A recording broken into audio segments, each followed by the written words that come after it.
এত কষ্ট হচ্ছে ভিতরে যে হসপিটালে বসে থাকতে পারছি না, আমাদের সব ডাক্তাররা সবাই খুব ডিস্টার্বড। আজকে তো ওপিডি বন্ধ রাখা হয়েছে।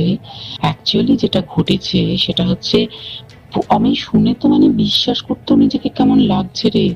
প্রত্যেকটা আমাদের ওয়েস্ট বেঙ্গলের প্রত্যেকটা মেডিকেল কলেজে, বিশেষ করে কলকাতার সরকারি মেডিকেল কলেজগুলোর প্রিন্সিপালরা, ডিপার্টমেন্টাল হেডরা, প্রিন্সিপালরা বিশেষ করে, তারা পাশ করানোর জন্য স্টুডেন্টদের কাছে রীতিমতো টাকা নেয়।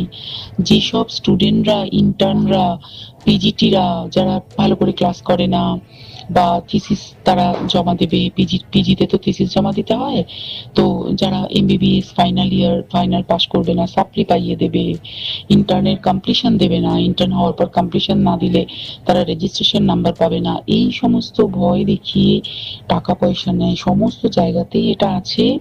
এর মধ্যে সব থেকে নিকৃষ্ট